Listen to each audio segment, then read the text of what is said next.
On va commencer notre cours à la mémoire de Monsieur et de Madame Caïn et on est aujourd'hui le 1er juillet et notre cours traditionnel du lundi.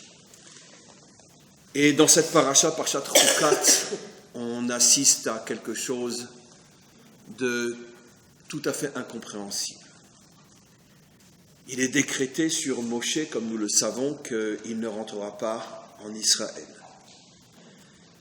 Si on ne savait pas ce qui s'est passé, on pourrait s'imaginer, je ne sais pas moi, qu'il a assassiné 250 000 personnes, qu'il a violé 500 000 jeunes filles, qu'il a craché au visage du bon Dieu. Qu'est-ce qu'il a pu faire, un homme qui a voué sa vie pour le peuple juif, qui a traversé les pires difficultés, les pires souffrances, qui s'est mis combien de fois en danger.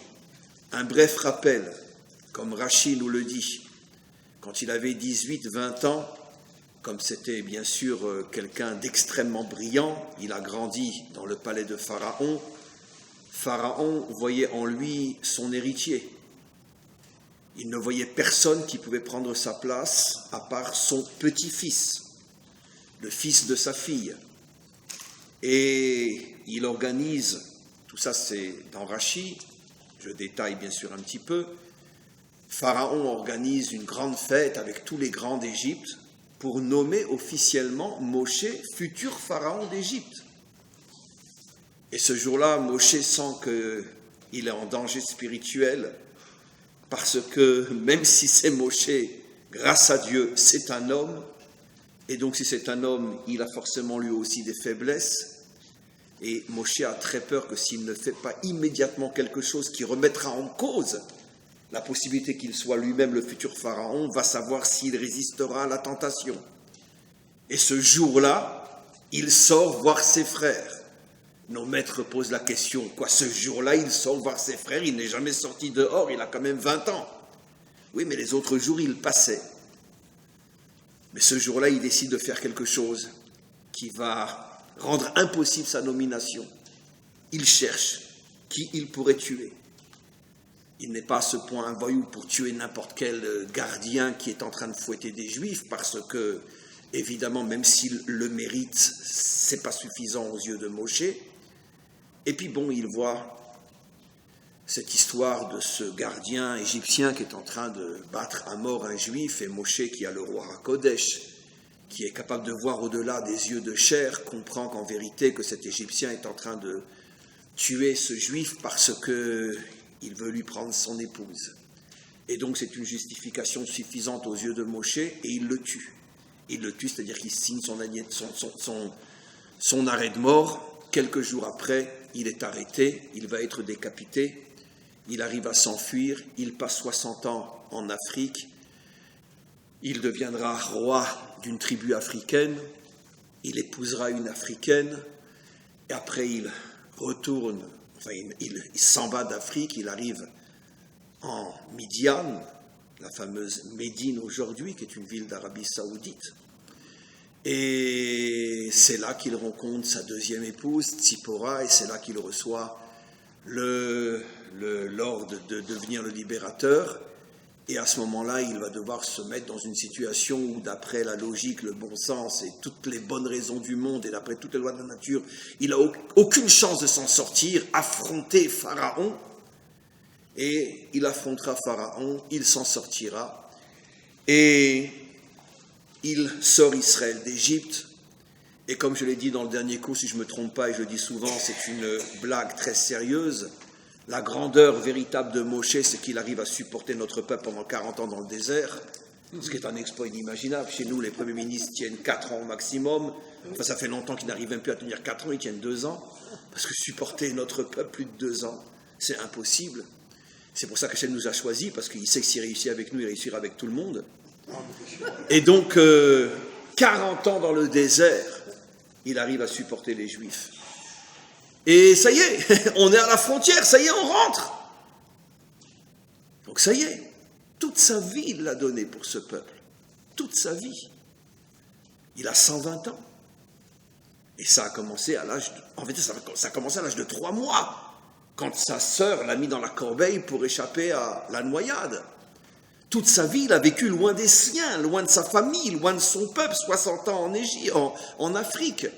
Il a tout sacrifié pour ce peuple. Et voilà que Myriam, sa sœur, sa grande sœur, meurt. Et comme on sait, l'eau sortait miraculeusement du rocher. Je ne rentre pas dans les détails, gardons l'histoire telle qu'elle est racontée dans la Torah. L'eau sortait pendant 40 ans miraculeusement du rocher grâce au mérite de Myriam. Myriam meurt et le rocher s'arrête de donner de l'eau. Moshe cherche le rocher, il le trouve et il demande à Hachem de refaire sortir de l'eau. Hachem lui dit, il n'y a pas de problème, tu vas te mettre devant le rocher, tu vas parler au rocher et le rocher va donner à nouveau de l'eau. Moshe, je ne rentre pas dans les détails, c'est plus nuancé que ce que je vais dire, mais ce n'est pas intéressant pour notre cours, donc prenez les choses comme je le dis.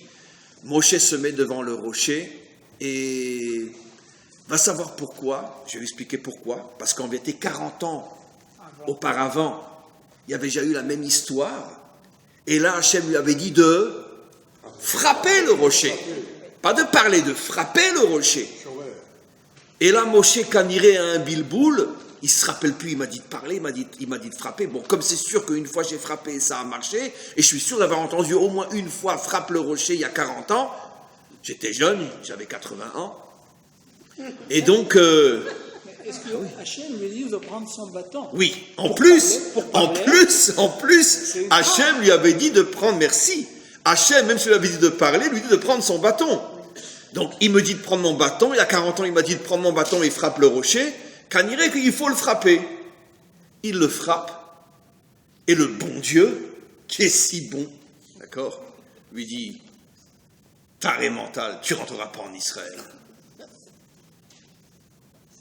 Ni toi, ni ton frère, vous ne rentrerez pas en Israël. Ibono shelola. En plus, si c'était vraiment une faute inimaginable, on se serait attendu à ce que l'eau ne sorte pas du rocher. Mais l'eau est oui sortie du rocher. Donc l'eau sort du rocher. Hachem lui dit prends ton bâton. Il y a 40 ans, il lui dit frappe le rocher. Alors là, très bien, il s'est trompé. Au lieu de parler, il a frappé. Mais ça mérite une telle punition, mais vous imaginez, plus tard, dans le prochain livre, il va prier 515 prières. La valeur numérique de Vaïtranan, 515 prières qui vont rester à son niveau, je dis bien, parce qu'en vérité, elles vont oui servir, mais plus tard dans l'histoire, mais à son niveau, 515 prières, et Hachem lui dit, Rav, ferme-la, tais-toi. D'accord, Rav, Lecha, ça veut dire ferme-la. Quand on dit à quelqu'un c'est un Rav, c'est une insulte, c'est comme on lui disait, ferme-la. C'est pour ça que je ne supporte pas. Ni quand on me dit Rav, et alors quand on me dit Rabbin, alors là c'est... Parce que Rav Lecha, ça veut dire ferme-la. C'est un verset explicite. Donc on veut dire à quelqu'un c'est un grand Rav, ça veut dire...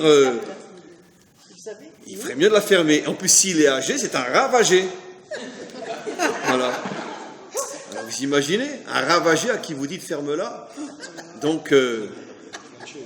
on devrait s'appeler comme on est, Chaim, Shimon. Il faudrait arrêter avec tous ces qualificatifs qui n'ont aucun sens. Mais enfin bref, quoi qu'il en soit, qu'est-ce qui s'est passé? Qu'est-ce qui s'est passé? De là, mes amis, vous avez la preuve. Là, c'est mon métier, je sais enseigner, donc je sais vous tenir en haleine. C'est comme le cinéma finalement.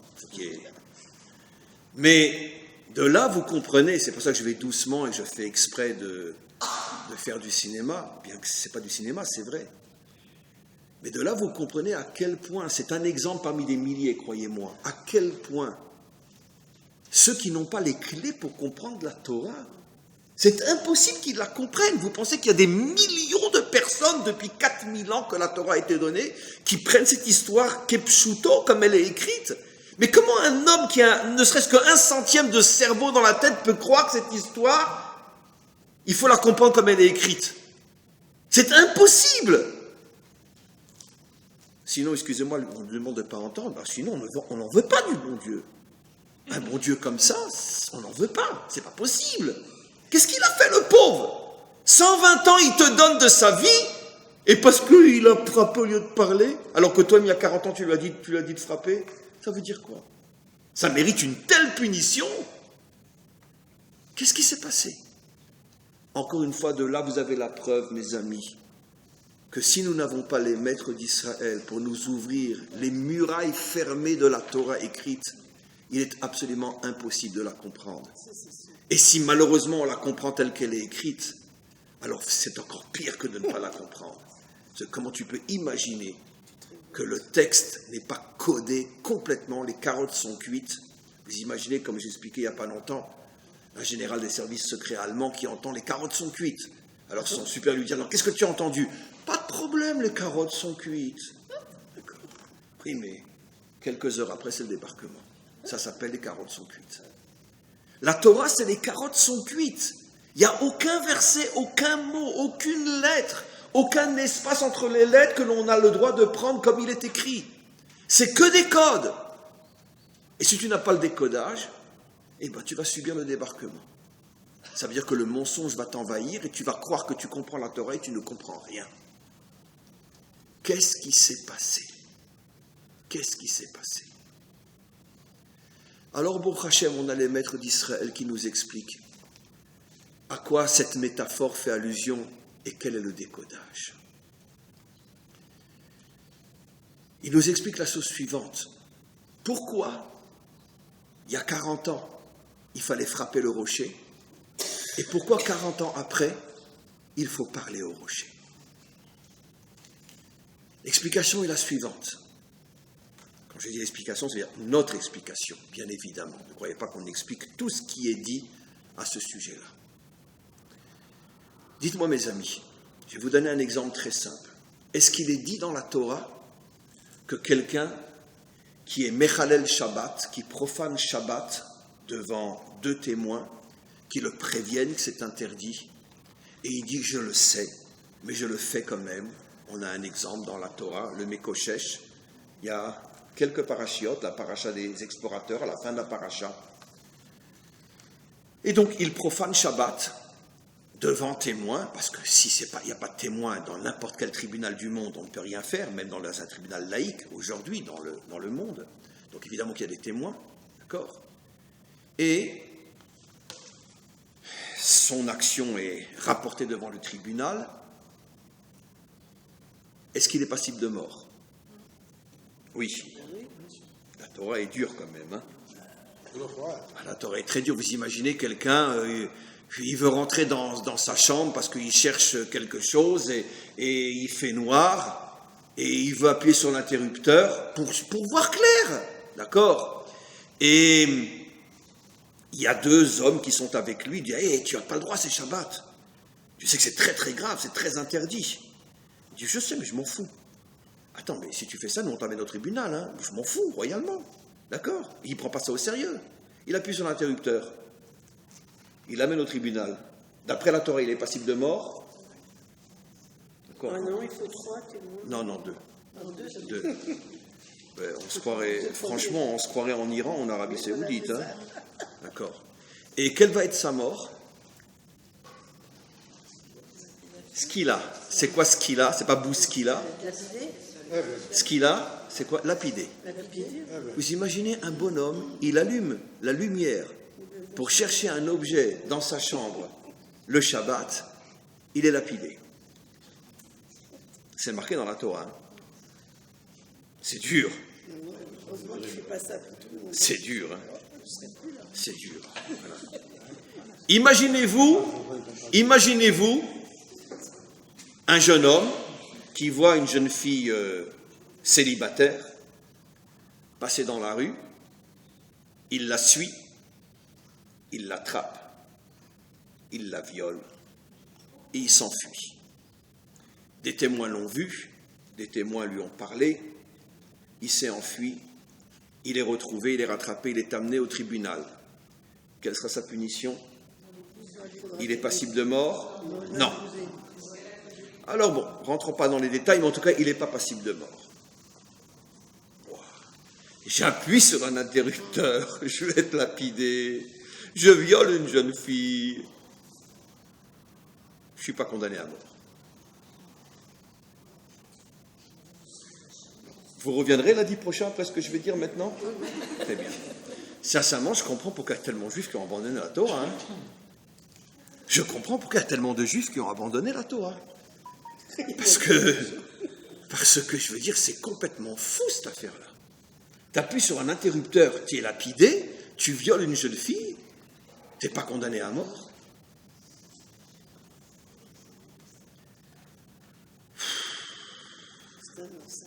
Vous comprenez, mes amis? Vous pouvez rentrer, madame. Rentrez. Pourquoi vous restez à la porte? Vous pouvez rentrer. Elle a peur qu'elle soit lapidée. Comment? Ah, סליחה. אנחנו באמצע שיעור, אנחנו לא יכולים. לא, סליחה. לא, אני לא יודע. Et vous comprenez maintenant pourquoi, entre autres, le sujet avec lequel on a commencé le cours est dans la parsha qui s'appelle Para Aduma. Zot Chukat HaTorah. Je vous ai déjà expliqué des milliers de fois, maintenant vous le savez par cœur, que le nom d'une parsha contient tous les sujets de la paracha. Ce qui veut dire que, qu'est-ce que c'est Chukat HaTorah? On sait que la Torah est divisée en plusieurs catégories. Il y a les mishpatim, il y a les dinim, il y a les mitzvot, il y a les chukim. C'est quoi les chukim? C'est la partie de la Torah qui traite de lois que nous ne pouvons en aucun cas comprendre. C'est complètement au-dessus de la raison. Je n'ai pas dit, j'ai fait attention dans la manière de le dire, je n'ai pas dit ce sont des lois qui n'ont pas de raison, qui n'ont pas de raison d'être. Ce sont des lois que pour l'instant, nous ne pouvons pas comprendre. Nous ne pouvons pas comprendre. On les comprendra un jour, mais pour l'instant, on ne peut pas les comprendre.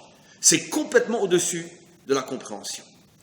C'est d'ailleurs pour ça que le décret sur Moshe qui ne rentrera pas en Israël, et dans la parsha qui fait allusion à un comportement d'Hachem qui est complètement au-dessus de notre compréhension, parce que n'essayez pas de comprendre logiquement pourquoi Moshe a été puni, parce que logiquement on ne peut pas comprendre, bien que moi je vous l'expliquerai logiquement. Mais apparemment on ne peut pas comprendre. Et effectivement, l'exemple que j'ai donné de quelqu'un qui appuie sur l'interrupteur, la Torah dit qu'il est passible de mort, et quelqu'un qui viole une jeune fille, il aura une punition, mais en tout cas il ne sera pas passible de mort, c'est complètement au-dessus de la compréhension. C'est des chukim. On ne peut pas comprendre. Surtout aujourd'hui, en 2019, avec notre sensibilité occidentale, etc., je veux dire, c'est impossible. Impossible à comprendre. Maintenant, mes amis, on va avancer. Dans la Torah, il est marqué que celui qui profane Shabbat, dans les conditions requises, est passible de mort, voire même la lapidation. Sur le terrain, concrètement, dans la vie de tous les jours, est-ce qu'on lapidait quelqu'un qui profanait Shabbat? Nos maîtres nous disent qu'un tribunal qui condamnait à mort, on parle du même tribunal, plus qu'une fois tous les 70 ans, est appelé un tribunal sanguinaire. Oh, ça veut dire que je ne comprends pas. La Torah, elle nous dit qu'il est passible de mort, mais sur le terrain, nos maîtres s'arrangeaient pour construire une justice telle que c'était pratiquement impossible de condamner à mort plus qu'une fois tous les 70 ans. Impossible. Pourquoi? Parce que les juges cherchaient par tous les moyens à trouver, ne serait-ce qu'un trou d'aiguille de justification possible pour justifier ce qu'il a fait pour qu'il ne mérite pas d'être condamné à mort. Le Talmud raconte une histoire folle. Deux témoins qui viennent et qui disent « Nous avons vu Shimon assassiner son voisin. C'était dans la forêt. D'accord? C'était sous un arbre. Et dans le tribunal, il y avait un grand maître qui s'appelait Ben Azaï. Ben Azaï leur a posé la question. Ah, c'était sous un arbre? Est-ce que vous pouvez me dire quel fruit portait cet arbre? Il y en a un qui a dit, je pense que c'était un châtaignier. L'autre, il a dit, non, mais pas du tout, c'était un arbre sans fruits. D'accord? Mais les deux disaient clairement que Shimon a tué Réhouven. Ben Azaï s'est levé, il a dit, rentrez chez vous. On ne peut pas juger. Si vous n'êtes pas d'accord sur qu'est-ce que portait l'arbre, on ne peut pas vous accepter comme témoin. Nos maîtres posent une question, mais enfin, qu'est-ce qu'on en a à outre de savoir ce que l'arbre portait comme fruit? D'accord? Ce qui compte, c'est que les deux sont d'accord que Shimon a assassiné Réhouven. Et nos maîtres disent non. Un tribunal fait tout, jusqu'à chercher la petite bête invisible, pour trouver un srout qui fera qu'on n'accomplira pas une punition trop grave, comme la mort. Alors on voit qu'il y a un déphasage inimaginable entre ce que la Torah nous dit et son application concrètement, même à l'époque où tout Israël était jugé par les lois de la Torah, même à cette époque-là, aujourd'hui n'en parlons pas, même à cette époque-là, les maîtres d'Israël ne condamnaient pas. Ne condamnaient pas. Absolument impossible. Jusqu'à aujourd'hui, une femme adultère est lapidée en Arabie Saoudite, en Iran, au Pakistan, en Afghanistan, etc. Nous, depuis que la Torah nous a été donnée, ça n'est pratiquement jamais arrivé qu'une femme adultère soit lapidée. Pourquoi? Même si la Torah le dit, mais nos maîtres s'arrangeaient pour que de toute façon, on n'y arrive pas. Alors pourquoi? Pourquoi ne pas tenir compte de la Torah telle qu'elle nous a été donnée? Pourquoi ne pas se comporter comme des musulmans? Allah Akbar! Dieu l'a dit, un point c'est tout. Pourquoi trafiquer la Torah? Parce que c'est du trafic, ça. Ce que dit Ben Azaï, qu'est-ce que l'arbre portait comme fruit? Excuse-moi, tu es en train de trafiquer le bon Dieu, là, hein, excuse-moi. Parce que le bon Dieu, ce qui l'intéresse, c'est si Shimon a tué Réhouven, oui ou non. Qu'est-ce qu'il en a à outre, le bon Dieu, de savoir si c'était un châtaignier ou un pommier?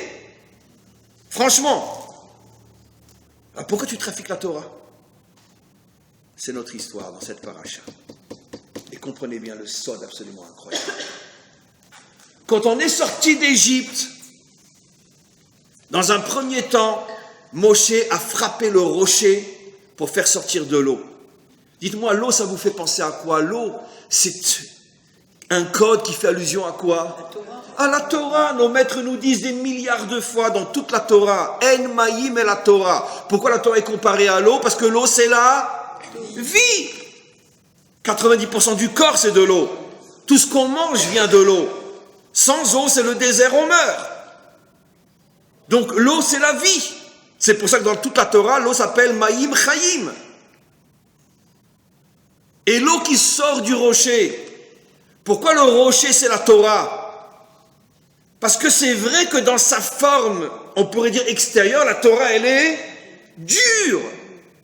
J'appuie sur un interrupteur, je mérite la mort. Donc ça veut dire quoi? Qu'est-ce que j'ai fait de mal? D'accord. Donc la Torah est comparée à un rocher, parce que la Torah dans sa forme telle qu'elle se présente est dure. Et l'eau qui sort du rocher, c'est effectivement les enseignements de la Torah. 40 ans au préalable, Moshe a frappé le rocher pour faire sortir l'eau.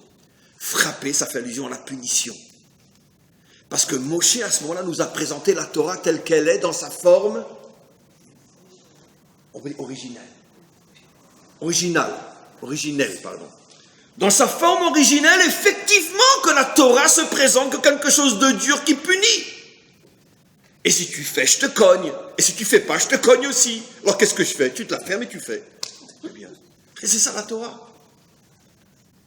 Et pourquoi, d'une certaine manière,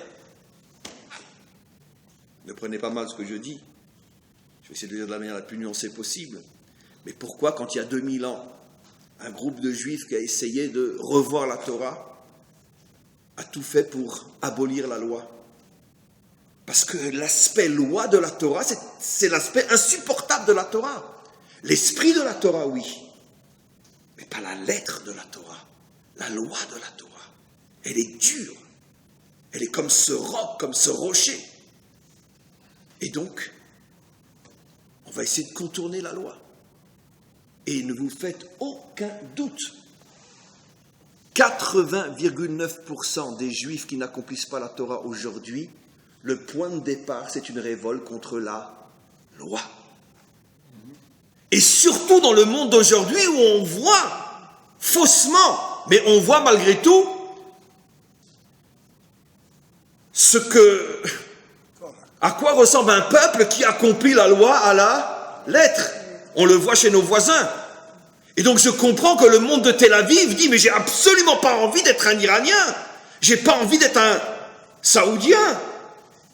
Je suis juif. Et au contraire, le grand problème de nos juifs à nous, c'est qu'ils se sentent plus juifs que les religieux. Pourquoi? Parce que moi je suis un humaniste. Moi j'aime les hommes. Et c'est sûr que tromper son mari ou tromper sa femme, c'est pas joli, mais ça mérite pas d'être lapidé comme un chien. Regarde ce qui se passe chez nos voisins. Donc cette loi m'intéresse pas. Je suis un juif du cœur. C'est-à-dire j'ai pris l'esprit de la Torah, mais pas la lettre. C'est sur quoi est fondé le monde laïque aujourd'hui. Et d'une certaine manière, le monde laïque partout dans le monde. Mais quelle est l'erreur fondamentale des laïcs? C'est qu'ils ne se souviennent que de la première histoire, que Moshe a frappé le rocher. Et pourquoi là-bas Hachem lui a dit « frappe le rocher » ? Parce que je veux que malgré tout mon peuple sache que dans son essence, effectivement, la Torah c'est pas seulement de gentilles et agréables idées, la Torah se présente aussi comme quelque chose de dur. Parce qu'il n'y a pas de raison que les hommes aient des lois et que le maître du monde n'en ait pas.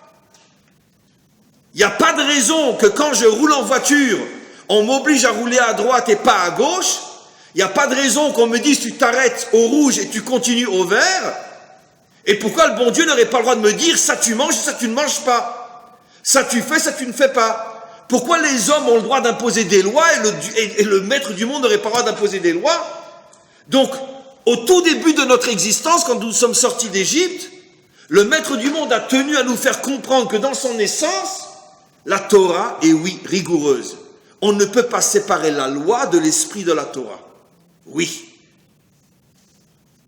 Mais 40 ans plus tard, n'oublions pas qu'entre-temps, dans notre paracha, toute la génération qui est sortie d'Égypte est déjà morte. Quand Moshe devait parler au rocher, il est face à la génération qui, elle, normalement avec lui, devait rentrer en Israël. Donc devenir une nation qui s'installe sur sa terre. Et là, Hachem dit à Moshe quelque chose qui me fait monter les larmes aux yeux, tellement c'est puissant quand on arrive à décoder les carottes sont cuites. Hachem dit à Moshe, maintenant que ma Torah va devenir la Torah d'une nation sur sa terre, je ne veux plus que tu présentes la Torah comme quelque chose de violent. Je veux que tu présentes la Torah comme quelque chose sur lequel on peut discuter, on peut poser des questions, on essaye de comprendre et on essaye de convaincre. On ne frappe plus, on essaye de convaincre. Parle au rocher et voici il est capable de te donner tes eaux. Ça veut dire que dans son essence, telle qu'elle est en haut, la Torah est dure. Mais dans sa réalisation telle qu'elle doit rentrer dans un peuple, c'est le dialogue. On parle, on discute. Et Moshe, comme il est plus, j'oserais dire, un homme de Torah qu'un dirigeant d'un peuple sur sa terre, il est plus un chacham qu'un premier ministre, eh bien, il est resté chacham, d'accord? Il est resté, j'oserais presque dire, charidi. Et dans le monde charidi, d'accord, on voit une jeune fille dehors en short avec le dos nu, d'accord? C'est une zona. Non.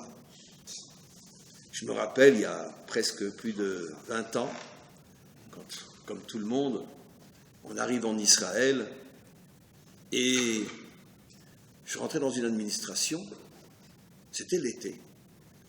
Et c'est la première fois que ça m'est arrivé, ça a commencé à changer toute ma vision de ce peuple ici. Je vois une jeune fille rentrer dans l'administration, d'accord? On devait chercher à la loupe ses habits. Et elle s'arrête devant la porte, et là vous l'avez déjà vu des milliers de fois, elle met la main sur la mezouza, elle l'embrasse, et elle continue. De ma bouche à Hachem, je me suis mis à pleurer comme une fontaine. Je dis, mais c'est pas possible. Habillée comme elle est, elle embrasse une mezouza. Et elle a même vu qu'il y avait une mezouza. Elle a le réflexe de penser qu'il y a une mezouza. Mais ça prouve que ma vision des choses est complètement fausse. Moi, je la prenais pour une sale traînée. Non, simplement, bon, elle est, comme on dirait, elle est victime de la mode. Elle est victime de l'esprit du temps. Mais ça ne signifie pas du tout qu'elle est comme ce qu'elle montre. Aujourd'hui, l'habit ne fait plus du tout le moine.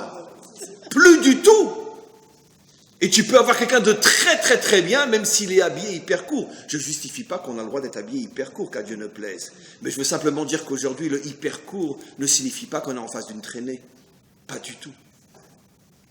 La preuve, on passe la mezouza. Et toute ma vision a commencé à changer à ce moment-là. Et aujourd'hui, elle est... N'en parlons pas. Qu'est-ce que je veux dire par là? Pourquoi la punition de Moshe, c'est tu ne peux pas rentrer en Israël? Je ne peux pas te laisser diriger mon peuple. Parce que je veux à la tête de mon peuple des gens qui soient capables de parler de la Torah, de convaincre par leurs enseignements qu'il faut respecter la Torah. Mais pas de venir par la force en montrant un bâton. Si tu ne respectes pas la Torah, je te le casse sur la tête. Non. Parlons, dialoguant. Dans un autre domaine que je rapporte souvent, parce que c'est toujours le microcosme de tout ce qu'on peut expliquer sur la Torah. D'accord? Dans un couple. Comment qu'on construit un couple? En parlant. Pas en menaçant. Pas en criant. Pas en insultant. Elle fait quelque chose qui te dérange, tu fais quelque chose qui la dérange. Parle. Dialogue. Explique. Essaye de convaincre. Pourquoi tout de suite tu juges et tu dis, ah bah si elle est comme ça, s'il est comme ça, bah alors c'est fini. Parle. Non. Dites-moi dans la Torah, quel est le premier couple qui a commencé à se parler? Abraham et Sarah.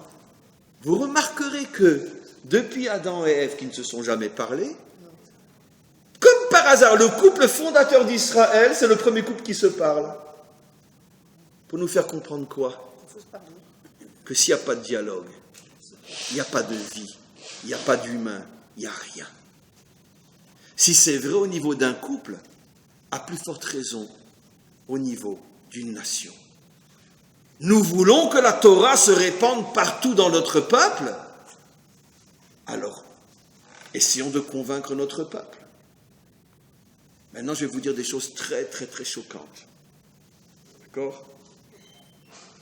Est-ce que c'est normal que les bus ne fonctionnent pas le Shabbat? Bah, dites-moi la vérité, vous allez tous dire oui, bien sûr. D'accord? C'est une abomination. C'est une abomination que les bus ne fonctionnent pas le Shabbat. Ah oui, bah c'est bien. Vous revenez le cours prochain, lundi? Promis, vous revenez quand même? Non, vous ne revenez pas? Très bien. Ok. Très bien. Vous savez pourquoi c'est une abomination?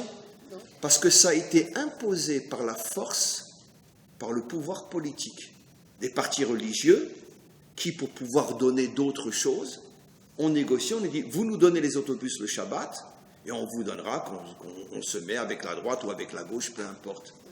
C'est de l'utilisation d'un bâton contre un peuple à qui on n'a rien expliqué. D'accord?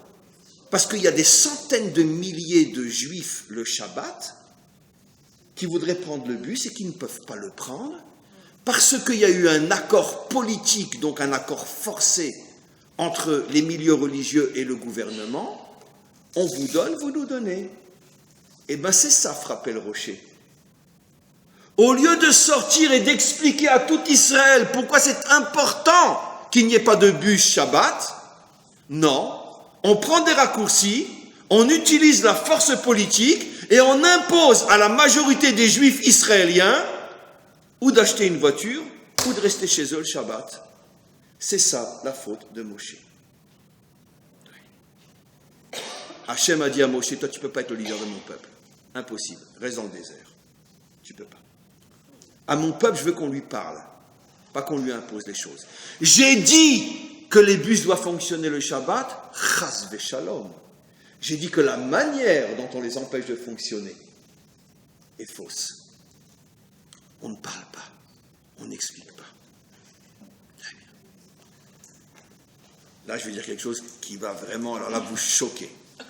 J'espère que je vais prendre des photos parce que je ne sais pas, c'est peut-être la dernière fois que vous me voyez. Chinton, ça va? Très bien. Dites-moi, est-ce que c'est normal qu'on soit dans la Judée-Samarie? Oui. Mais évidemment, c'est à nous. Oui. Le problème, c'est que bien sûr que oui. Je rajouterais même, c'est dommage qu'on n'ait pas aussi du côté est du Jourdain. Bientôt, Bezrat Hashem. Mais la manière dont on y est une abomination. Vous savez pourquoi? Parce qu'on utilise la force politique. Et je vais vous donner un exemple très simple, mes amis. Dites-moi, quand il y a eu le retrait, ou plutôt, comment on dirait en français, le guirouche? Non. Quand l'expulsion, merci. D'accord? Des Juifs, des Israéliens du Gush Katif.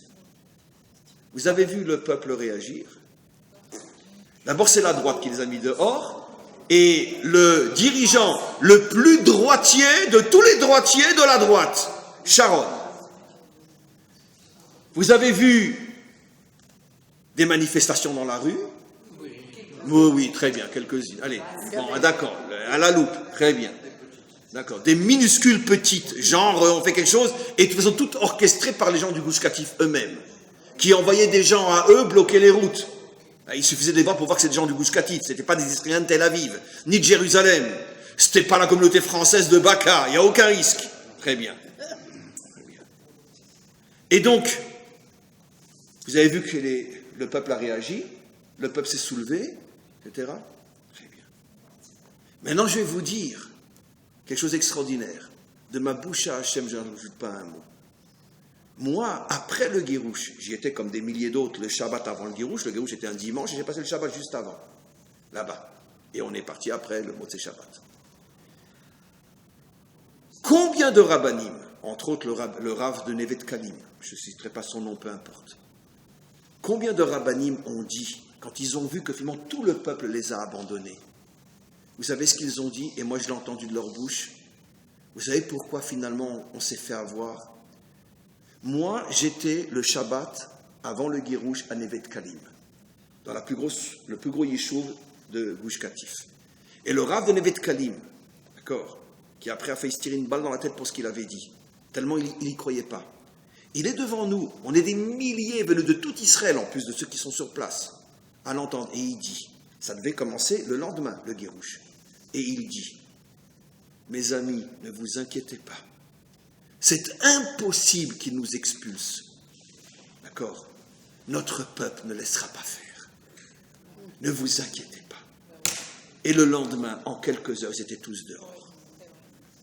Le même Rav a dit après, quelques semaines après, et j'y étais et je l'ai entendu, a dit, vous savez quelle était notre erreur? C'est parce que partout où c'est installé dans le pays, on a utilisé notre force politique. On n'a jamais pris le temps d'aller parler à notre peuple pour leur expliquer pourquoi on est là où on est. Et c'est pour ça que finalement, mesure pour mesure, on a utilisé la politique pour être là où on est. Et bien quand la politique nous met dehors, le peuple ne réagit pas, puisque de toute façon, on n'explique jamais rien. Depuis le Gush Katif, écoutez-moi bien, c'est monté un réseau partout dans le pays, qui est de plus en plus fort, qu'on appelle le Garin HaTorani. Mot à mot, le noyau Torani. Ça veut dire que qu'est-ce que fait ce monde-là? Ils ont envoyé des familles entières dans toutes les villes d'Israël, même les plus petites, où s'installent des gens de cette tendance-là, montent des communautés, donnent des cours pour être au milieu du peuple, lui parler et leur expliquer qui ils sont, ce qu'est leur idéal et pourquoi ils font ce qu'ils font. Ils ont compris que ce qui avait manqué, c'est le dialogue. On ne parle pas. On utilise notre force politique, puisque c'est la droite qui est au pouvoir. Il faut dire que pendant des années, même la gauche au pouvoir a construit plus de yeshuvim dans Yehuda Shomron que la droite elle-même, peu importe. mais parce que la gauche d'il y a 30 ans était plus à droite que la droite d'aujourd'hui, ça il faut le savoir, mais peu importe. Mais quoi qu'il en soit, il n'y avait pas de dialogue. On vote une loi, allez, on construit un yeshuv dans Yehuda. Et le peuple, lui, tu lui demandes son avis, les dirigeants décident. Mais ça, c'est de la force. C'est pas du dialogue. La Torah, dans cette paracha, nous apprend quelque chose d'extraordinaire. Tout ce qui touche à la Torah doit passer par le dialogue, par l'enseignement. Il faut arriver à convaincre, il faut arriver à persuader. Tu y arrives, tant mieux. Tu n'y arrives pas, tu n'utilises pas la force pour faire passer la Torah. Et malheureusement, jusqu'à aujourd'hui, tous les partis religieux qui sont à la Knesset n'y sont que pour une seule et unique chose, utiliser leur voix et leur pression politique pour obtenir des avantages religieux sur le compte de tout Israël. J'ai fait un cours récemment en hébreu où je disais « Le Mashiach viendra le jour où il n'y aura plus de partis religieux à la Knesset. » J'ai pas dit pas de religieux, pas de partis religieux. Le jour où il n'y aura plus de partis religieux, à ce moment-là, le Mashiach se dévoilera. Parce que les partis religieux sont à 90% la véritable cause de tous les malheurs que nous avons ici. Parce qu'ils profanent la Torah en montrant au peuple une image de la Torah qui est celle de l'islam et non du judaïsme authentique. La force, un point, c'est tout. Et c'est pas comme ça qu'on arrivera à ramener notre peuple à la Torah. Et c'est pour ça que le Mashiach ne se dévoile pas. Vous comprenez maintenant pourquoi Moshe a été puni comme ça? Vous comprenez le décodage? Vous comprenez que c'est pas simplement que, au lieu de dire coucou avec un bâton, il a dit, avec la bouche, il a dit coucou avec un bâton. C'est que c'est toute l'histoire de la construction de la nation d'Israël qui est en jeu dans ce code des carottes sans cuite. Ici, la Torah nous apprend qu'un leader véritable, s'il veut que la Torah dirige notre peuple, il doit être capable de parler, de convaincre et de ne jamais utiliser la force pour faire valoir ce à quoi il croit quand il s'agit de la Torah. Parce que le bon Dieu ne veut pas que tu utilises la force pour convaincre le monde que c'est lui qui a raison. Le vrai bon Dieu n'est pas Allah. Le vrai bon Dieu veut que le monde arrive à lui par le dialogue. Parle au rocher et ne lui casse pas la figure. Voilà le message qu'il y a ici. Et, ben oui, c'est vous. Mais je suis très fort dans mes cours. J'ai plus de 30 ans de métier, quand même. Comment?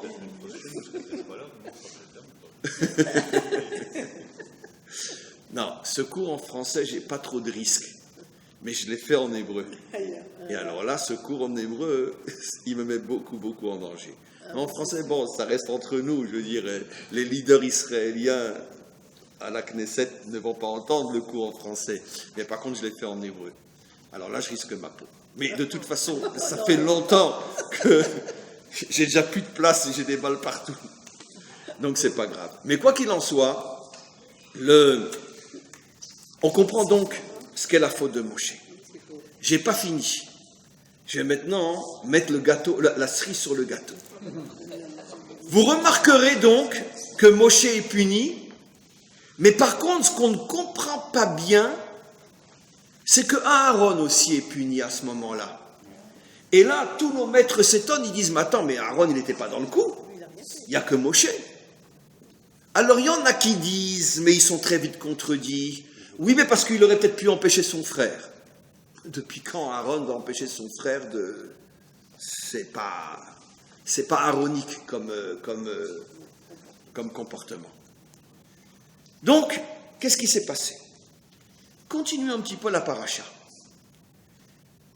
On voit que, bien que Moshe a entendu qu'il ne rentrerait pas en Israël, là encore une fois une preuve de la grandeur inimaginable de Moshe, il continue à se soucier de l'entrée d'Israël sur sa terre, tout en sachant que lui ne rentrera pas. C'est-à-dire que Moshe, c'est pour ça que c'est terrible la punition. Quand on comprend que Moshe, c'est quelqu'un que l'ego, il ne sait pas ce que c'est.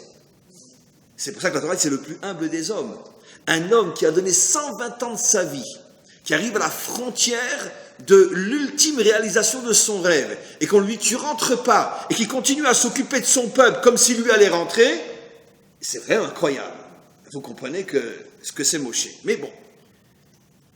Et il envoie des messagers au roi de Édom, c'est notre paracha. Pourquoi? Parce que Édom, c'est quelle région aujourd'hui? Eh bien, c'est tout le sud du Jourdain, la région d'Élat. C'était ça, Édom. Élat, tout ça, c'est Édom. C'est pour ça que la mer, on l'appelle la mer Rouge. Parce que là-bas vivait Édom, le peuple rouge. Ce n'était pas des Indiens, mais c'était un peuple rouge. Mais on va tous à Élat et on s'aperçoit tous que les montagnes sont rouges. Et c'est pour ça que cette terre s'appelle Eretz Édom. Bien sûr, il y a un sens très profond à cela, qui dépasse le cadre uniquement géographique. Mais en tout cas, c'est pour ça que c'est la mer Rouge, etc. Donc toute cette région, c'est Édom. Et les Juifs se trouvaient là-bas. Alors, s'ils doivent contourner Édom, ça rallonge l'entrée de plusieurs semaines, de plusieurs mois. Par contre, s'ils traversent Édom, eh ben, en quelques jours, on est de l'autre côté et on se retrouve en Israël. On va faire un petit saut dans les hôtels d'Élat, on se baigne et après on continue. Très bien. Donc, finalement, le premier qui a pensé à construire Élat, c'était Moshe Rabbeinu. Très bien. Là, vous avez une preuve. Il voulait rentrer par là-bas. Très bien. Et le roi d'Édom, comme on le sait, lui dit, hors de question, si tu oses réitérer ta demande, je sors à ta rencontre avec mon glaive. Moshe n'a pas envie de se battre avec Édom, il y a des raisons aussi à cela, pas parce qu'il a peur, pas du tout, mais parce que ce n'est pas le moment. Et donc, il contourne. Tout de suite après cette histoire de cet essai de traverser par Édom, la Torah nous dit que Aaron meurt. Et Rachid dit, c'est lié au fait qu'ils ont voulu traverser Édom. Mais Rachid n'explique rien de plus. Vous savez que Rachid est encore plus codé que la Torah écrite. Ça veut dire, chaque fois qu'il dit un mot, il en cache 150 000. Donc Rachid nous dit, pourquoi Aaron est mort? Parce qu'ils ont osé vouloir passer par Édom. Et paf, Aaron meurt. Qu'est-ce qui se cache derrière tous ces secrets incroyables? Pourquoi Moshe veut-il passer par la terre de Édom? Alors évidemment, j'ai expliqué d'après le pshat, d'après le sens littéral. Mais vous savez tous aujourd'hui que le sens littéral de la Torah, c'est même pas l'ombre de la chaussette de la Torah. Il y a encore une chaussette qu'on met depuis une semaine, elles ne sont pas bonnes. C'est-à-dire que si on s'arrête au pshat, c'est une honte pour la Torah. Une honte pour la Torah. Qu'est-ce qui se cache derrière? Nos maîtres expliquent. Pourquoi Moshe voulait rentrer par la terre de Édom? Je vais expliquer à deux niveaux. Parce que Moshe, comme on le sait, c'est marqué plusieurs fois dans la Torah, a vu Adacharit Hayamim. C'était le plus grand prophète de tous les temps, d'après notre tradition. Donc il a vu jusqu'à la fin des temps. Et il a vu que le dernier exil, le plus long de tous et le plus dur de tous, serait l'exil de Édom. Et selon le principe de Sof Maaseh B'Machashavatrila, ce qui se passera en fin de compte, et déjà dans la pensée au début, quelle était l'intention secrète de Moshe? Il s'est dit, je vais passer par Édom, et en passant par Édom, on va manger. Avant de manger, on va faire des brachot, on va mettre les tefilines, on va faire Shabbat, on va observer la Torah. Ce qui veut dire que dans le territoire de Édom, on va faire rentrer de la Kedusha, de la sainteté. Et donc, on va tout faire pour annuler l'exil, ou au moins l'affaiblir, l'atténuer. L'intention de Moshe était, il a vu que l'exil devait durer 2000 ans, et que l'exil d'Édom signifie, entre autres, l'Inquisition, les pogroms, Auschwitz, Treblinka. Vous pensez que Moshe ne va pas tout faire pour essayer de contourner cet exil, l'annuler ou au minimum l'atténuer? Puisque c'est ça l'exil d'Édom. Il s'est dit, si moi je rentre à l'intérieur de Édom, rien que je vais lire un psaume avec toutes mes kavanotes en tant que Moshe, Édom va s'écrouler. Comment? Pourquoi il n'a pas? Mais parce que le roi d'Édom ne l'a pas laissé rentrer et lui a compris pourquoi. Lui a compris pourquoi, vous allez voir. Édom lui refuse. Donc finalement, Moshe n'a pas pu éviter ni l'Inquisition, ni les Cosaques, ni les pogroms et ni la Shoah. Il a essayé, mais il n'a pas pu, puisqu'il n'a pas pu rentrer. Car si Moshe était rentré dans le territoire de Édom, vous imaginez comment il aurait pu au moins atténuer la puissance de Édom contre nous. Mais pourquoi précisément Édom? Pourquoi? Et là, il y a quelque chose d'absolument incroyable. Moshe dit au roi de Édom, nous n'irons ni à droite ni à gauche, derech hamelech neler. Traduction d'après les chaussettes sales, le pshat. Ne t'inquiète pas, nous n'irons pas visiter ton pays, nous n'irons ni à droite ni à gauche, on marchera tout droit selon le chemin que tu nous indiqueras. Bon, mais d'accord, on est dans la Torah, pourquoi a-t-il besoin de dire yamin ou smol? Pourquoi a-t-il besoin de dire derech hameler? Nous irons dans le chemin du roi. Qu'est-ce qui se cache derrière ça? Ça fait entre autres allusion au Melech HaMashiach, bien sûr. Mais nos maîtres nous disent, ça fait allusion à quelque chose d'extraordinaire. La droite, c'est la bonté, comme on le sait tous dans les codes de la Torah. Abraham est à droite, la bonté. La gauche, c'est la rigueur. Rien à voir avec les partis politiques aujourd'hui, mais je parle des codes de la Torah. La gauche, c'est la rigueur, Yitzhak. Et Derech Hameler, c'est quoi le roi? C'est quoi un leader, un vrai leader? Celui qui arrive dans chaque situation à savoir quelle est la juste mesure entre la droite et la gauche. Tout à l'heure, je disais que quand il n'y aura plus aucun parti religieux à la Knesset, le Mashiach se dévoilera. Maintenant, je rajoute, et quand il n'y aura plus non plus ni de droite ni de gauche. Quand il y aura Derech Hameler. Quand on aura enfin un dirigeant qui arrivera à représenter tout Israël. C'est-à-dire le Mashiach lui-même. Tout Israël. Je suis ni à droite ni à gauche. Je suis ni dati ni haridi. Je suis un enfant d'Hachem, Nekuda. Et ça inclut toutes les facettes de mon peuple. Ça, c'est un vrai dirigeant. Maintenant, c'est ce que Moshe lui dit. Derech hamelech neler.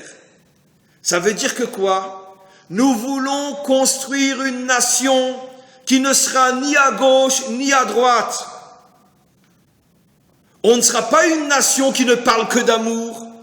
On n'ira pas que à droite. On ne sera pas une nation qui ne parlera que de djihad. On ne sera pas que à gauche. On veut être un peuple qui arrive à réunir toutes les extrêmes et tous les contraires. Derech hameler. Ça veut dire que notre religion, ne t'inquiète pas, ne sera pas la religion de l'amour. Mais ça ne sera pas non plus la religion où on tue tous les infidèles et on massacre tous ceux qui ne pensent pas comme nous. On ne sera ni à droite ni à gauche. Notre foi, c'est derech hameler. On veut faire la synthèse, finalement, entre la droite et la gauche. Mais Moshe n'est pas arrivé. Et pourquoi Moshe n'est pas arrivé à rentrer? Et comment qu'il a interprété le refus de Édom? Parce que Moshe avait déjà au préalable fait l'erreur de frapper le rocher au lieu de lui parler.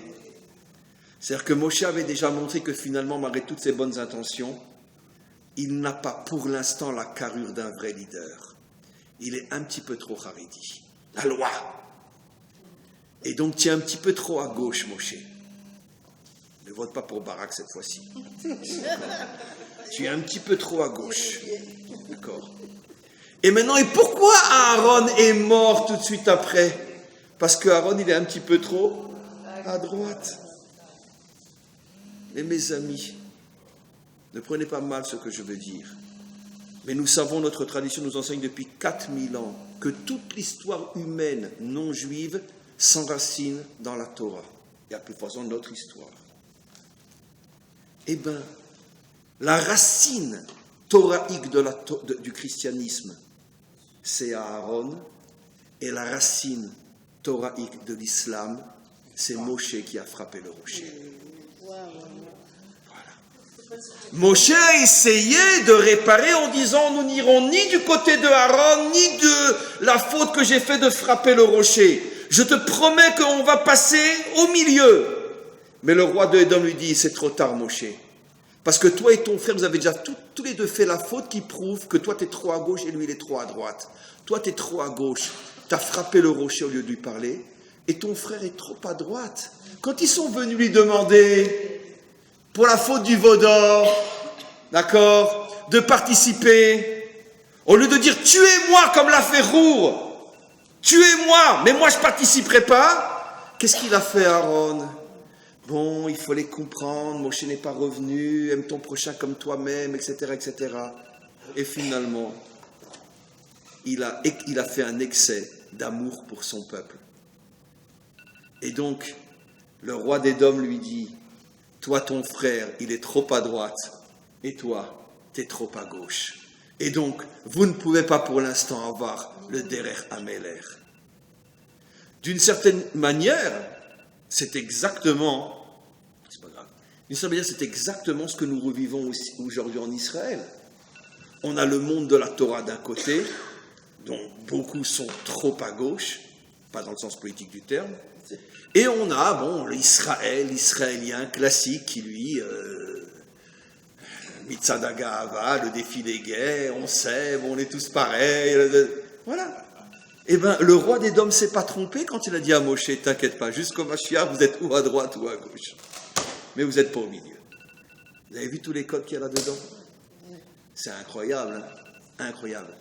Maintenant, vraiment, le mot de la fin. Vous comprenez maintenant pourquoi la guerre de Gog et Magog, dit le Malbim il y a plus de 150 ans, et disent tous nos maîtres, et on le voit tous les jours aujourd'hui, c'est l'union de Édom et d'Ishmaël contre nous? Bien sûr, on l'a déjà dit une fois. Édom, le monde occidental, Ishmaël, etc. Est-ce que Ishmaël pourrait se battre contre nous s'il n'avait pas Édom derrière? Non. Est-ce que notre ennemi, franchement, c'est Ishmaël ou Édom? Ishmaël, sans l'argent des Européens, il ne peut rien faire. Sans la force politique des Européens, il ne peut rien faire. Et comme je dis toujours, aujourd'hui, pendant 4 ans encore, on a Trump qui met l'Amérique de côté, mais dans 4 ans, les démocrates reviennent au pouvoir. On a le monde entier contre nous. Et on aura une alliance comme jamais dans l'histoire, ça sera la guerre de Gog et Magog, entre Édom et Ishmaël. Et pourquoi le dernier combat contre nous avant la délivrance, c'est Édom et Ishmaël? Parce que le Édom aujourd'hui représente l'extrême droite dans le sens la religion de l'amour. Ishmaël représente l'extrême gauche, la religion du djinn, Allah Akbar, Dieu est puissant, pas Dieu est amour, mais Dieu est puissant. Et finalement, et comme Israël n'est toujours pas à la hauteur et n'arrive toujours pas à trouver la synthèse des deux, les deux sont là pour nous rappeler que notre mission, c'est de faire la synthèse des deux. Et tant qu'on n'y arrivera pas, ils seront les deux contre nous. Et donc c'est la raison pour laquelle, mes amis, notre victoire contre Édom sera bien plus qu'une victoire physique. Ça sera enfin la réalisation de la mission pour laquelle notre peuple a été créé il y a 4000 ans, apporter au monde le modèle de la synthèse entre la droite et la gauche. Oui pour l'amour, oui pour la rigueur, mais ça ne suffit pas de le dire, il faut savoir gérer les deux. Et gérer l'amour et la rigueur, c'est la chose la plus difficile au monde. Et ça fait des millénaires que tous les peuples et toutes les civilisations piétinent sur ce problème, et personne n'a encore trouvé la solution. Et quand nous arriverons à trouver le véritable izoun, le véritable équilibre entre quand l'amour, quand la rigueur, et même quand l'amour, combien d'amour, et quand la rigueur, combien de rigueur, et qu'on arrivera à trouver la dose exacte, à ce moment-là sera la délivrance finale pour Israël et pour l'humanité tout entière. Amen.